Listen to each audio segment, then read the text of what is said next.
ہاں ظاہر ہے پبلکلی یہ تو نہیں بولیں گے کہ ہم کافر سمجھتے ہیں.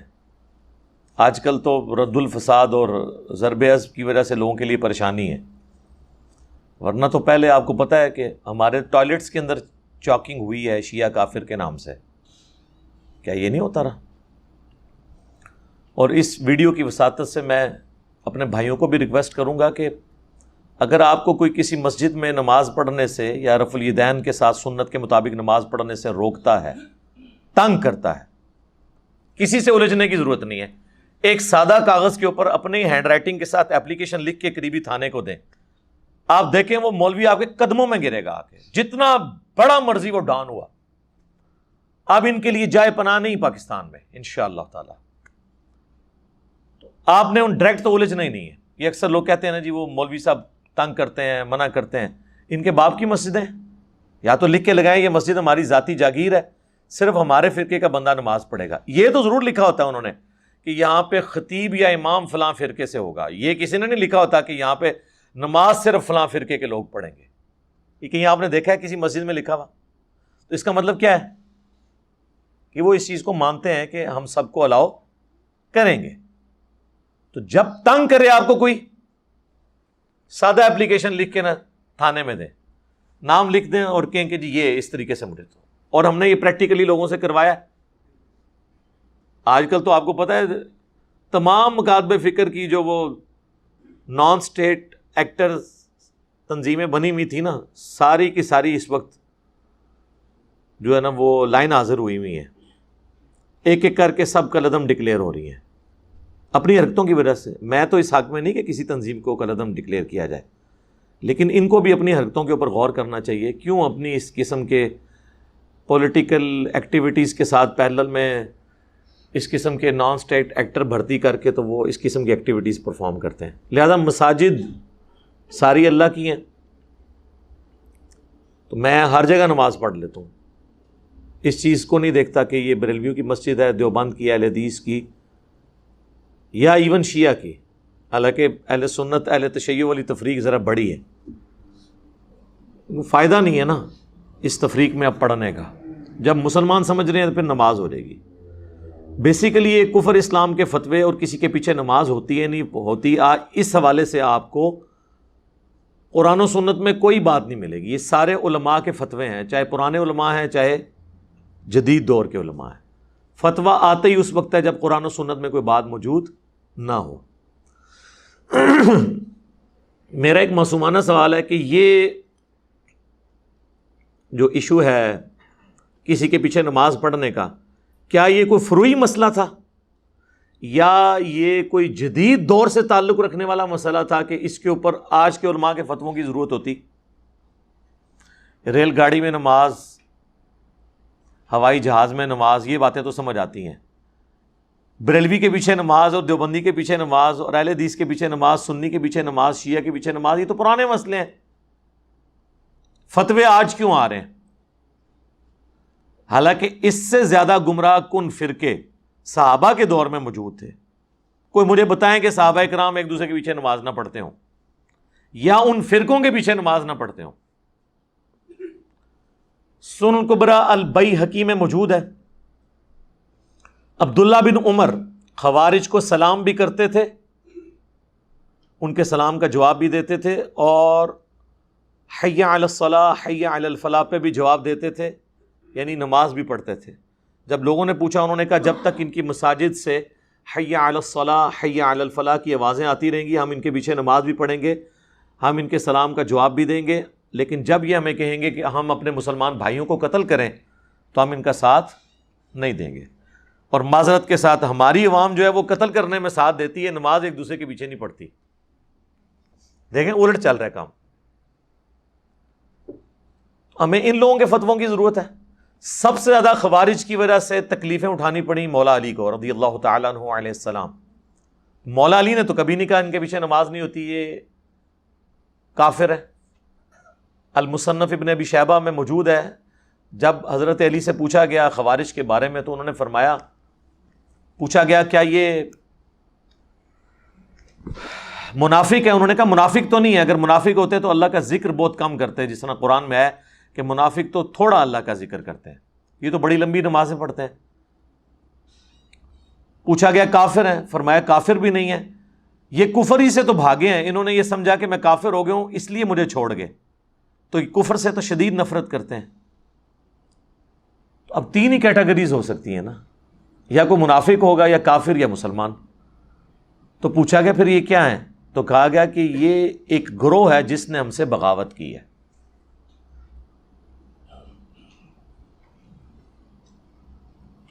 تو یعنی مولا علی نے اس گروہ کو باقی گروہوں کی طرح ایک گروہ سمجھا جنہوں نے بغاوت کی خلیفہ برحق کے خلاف. تو بغاوت صرف اہل نہروان اور خوارج نے تو نہیں کی، اہل صفین نے بھی بغاوت کی، اہل جمل نے بھی بغاوت کی. تو اسی کیٹیگری میں رکھا ہے. اور آپ کو مزے کی بات بتاؤں،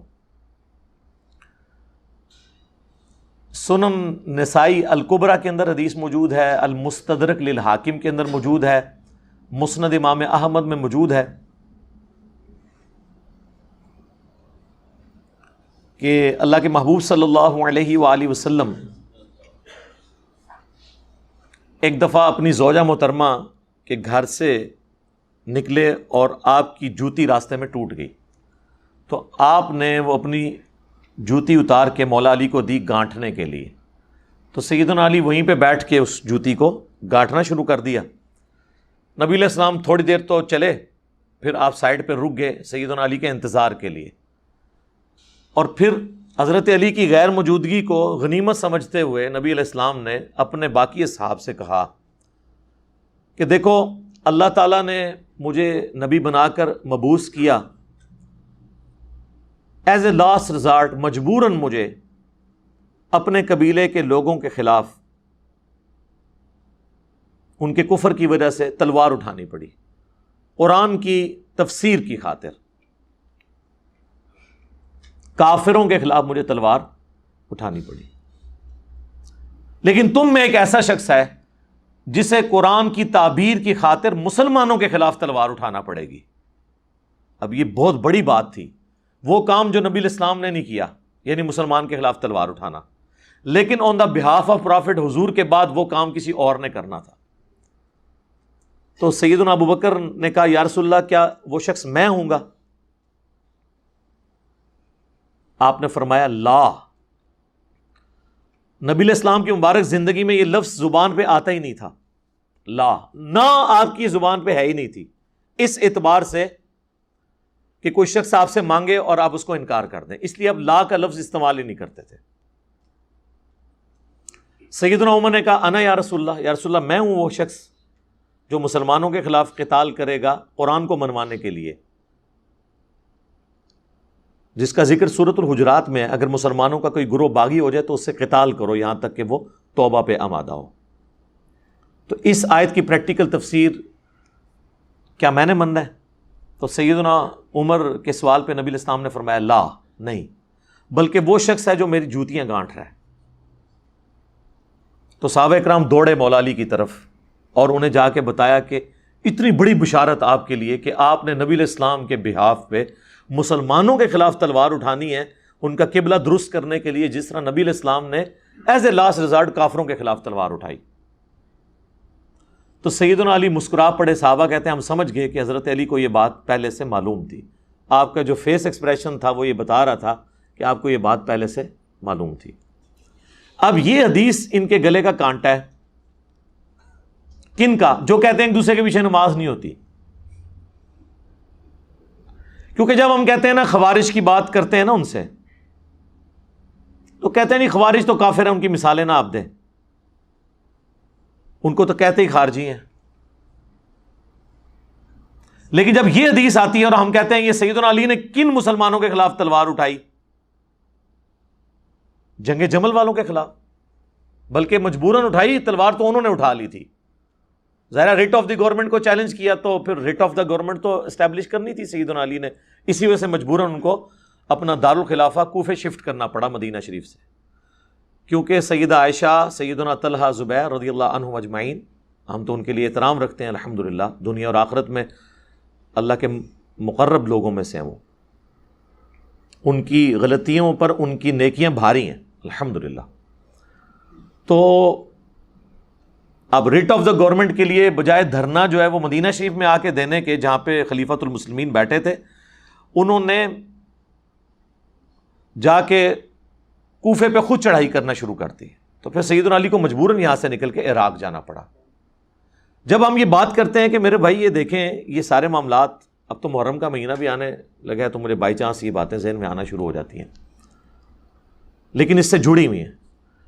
ہم کہتے ہیں مسلمانوں کے خلاف جو تلوار اٹھائی نا، اس سے مراد پھر جنگ جمل والے اور جنگ صفین والے لوگ ہیں، کیونکہ مسلمان تو حضرت عائشہ، طلحہ، زبیر رضی اللہ عنہم اجمعین اہل جمل، اور اہل صفین میں حضرت معاویہ، حضرت عمر بن عاص اور حضرت مغیرہ ابن شعبہ رضی اللہ عنہم اجمعین یہ ہیں. وہ کہتے ہیں نہیں یہ مراد نہیں ہے، ان سے مراد خوارج ہیں، کیونکہ حضور نے فرمایا تھا مسلمانوں کے خلاف حضرت علی کو تلوار اٹھانی پڑے گی. تو یہ جو آپس کی ان کی جنگیں نا، ان میں ہمیں خاموش رہنا چاہیے. یہ حضرت علی نے ان کے خلاف جو تلوار اٹھائی نا، اس مسئلے کو ڈسکس نہ کریں. یہ جو حضور نے کہا تھا نا کہ نبی علیہ السلام کی ڈیوٹی پوری کریں گے حضرت علی، اب یہاں ماننا پڑ جائے کہ حضرت علی نے جنگ صفین اور جمل رسول اللہ کی ڈیوٹی پوری کی ہے، تو پھر ان کی پوری ناسبیت دھڑام سے نیچے آ جاتی ہے. تو پھر وہاں کہتے ہیں نہیں یہ جو کہا گیا نا مسلمانوں کے خلاف تلوار اٹھانی پڑے گی، اس سے مراد خارجی ہیں. تو سر پھر خوارج کو آپ نے مسلمان مان لیا. اگر خارجی مسلمان ہے تو بریلوی دیوبندی اہل حدیث شیعہ کیوں نہیں مسلمان؟ حالانکہ خارجی جو ہیں وہ صحابہ کو کافر کہتے تھے. تو آج اگر کوئی کہتا ہے جی فلاں کافر، اس کی بنیاد پہ آپ اسے کافر نہیں کہیں گے، لیکن اس کی اصلاح ضرور کریں گے کہ اس کی وجہ سے کفر دون الکفر تو ہو جائے گا نا. یعنی کفر لوٹ آتا ہے جو بندہ ناحق کسی کو کافر کہتا ہے، لیکن اس کے پیچھے بھی پھر پوری وہ ایک شرائط ہے، ایک معاملہ لاتا ہے. تو میں نے آپ کو بتایا کہ صحابہ کرام میں اتنی ٹالرنس تھی. سیدنا عثمان کو دیکھیں، صحیح بخاری میں اوپر تلے 2 حدیث ہیں 694 اور 695. اس پہ باب باندھا امام بخاری نے بدعتی اور باغی کے پیچھے نماز پڑھنے کا حکم. یعنی بدعتی ہو باغی ہو اس کے پیچھے آپ نماز پڑھیں گے. اور پہلی حدیث لے کے حضرت ابو ہریرہ سے کہ وہ کہتے ہیں کہ نبی علیہ السلام نے فرمایا کہ ایک وقت آئے گا کہ ایسے امام تم پر مسلط ہوں گے جو تمہیں غلط نمازیں پڑھائیں گے. تو حضرت ابو ہریرہ نے کہا یا رسول اللہ میں کیا کروں؟ فرمایا ان کے پیچھے نماز پڑھ لینا، ان کی غلطی کا وبال انہی پہ ہوگا. یعنی اگر کوئی امام رفع الیدین نہیں کرتا تو اس کی غلطی کا وبال اس پہ، آپ اس کے پیچھے نماز پڑھ لیں. آج کے دور میں تو ہم یہ بات کریں گے. ویسے تو حنفی آپ کو کہتے ہیں جناب کہ جی جب امام حنفی ہو تو آپ پیچھے رفع الیدین چھوڑ دیا کریں، امام کی پیروی کریں. ہم کہتے ہیں ٹھیک ہے، پھر قائم رہنا ہے، اپنے وضو کو اب توڑنا نہیں ہے. تو تم حج کی ٹریننگ کے دوران حنفی پبلک کو یہ بتاتے ہوگے کہ امام کعبہ رفع الیدین کرتا ہے، امام کی پیروی کرنی چاہیے، لہٰذا سارے بریلوی دیوبندی جب حج عمرے کے لیے جائیں تو رفع الیدین سے نماز پڑھیں. ہیں اگو پریشان ہو جاتے تھے. انہوں نے سوچ ہی نہیں ہوتا کہ اتنا برا وقت آنا سی ساڈے تے کہ ایسی شے نہ تے مسلط ہونی سی جس نے ٹرنز دا ٹیبل اوور کرنا تھا، انہی کے اصول اور مبادی پہ ان سے سوال کرنا تھا. جی جب آپ ہمیں مشورہ دے رہے ہیں کہ ہم بغیر رفع الیدین کے آپ کے اماموں کے پیچھے نماز پڑھیں، تو آپ بھی اپنی حج ٹریننگ کی کتابوں میں ان سیشنز کے اندر لکھیں نا کہ آپ نے امام کعبہ کے پیچھے رفع الیدین کے ساتھ جا کے نماز پڑھنی ہے، امام کی پیروی کرنی چاہیے. ادھر ان کے سارے اصول ٹوٹ جائیں گے، لہذا ان کی منافقت کھل جائے گی. میں نے ان کے جو میک اپ زدہ چہرے تھے نا، ان سے صرف میک اپ نہیں، ان کی کھالیں بھی اتار دی ہیں. آپ کو پتہ ہی تھا انہوں نے ماسک چڑھائے ہوئے تھے، بعض نے داڑیاں رکھی ہوئی ہیں، بعض نے داڑیاں لٹکائی ہوئی ہیں. یہ مفتیوں کی ویڈیوز نہیں آ رہی ہیں آپ کے سامنے؟ 70 سال کے مفتی کس طرح کی ایکٹیویٹیز کے اندر انوالو ہیں. تو یہ بیسیکلی مسجدیں علیحدہ اسی لیے انہوں نے کی تاکہ ان کی آئیڈینٹی قائم رہے. اچھا، امام بخاری اس کے نیچے 695 نمبر حدیث لے کے آئے. سیدنا عثمان جب محصور ہو گئے، بلوائیوں نے ان کے گھر کو گھیر لیا، مسجد نبوی تک جانے پہ ان کے روک لگا دی، تو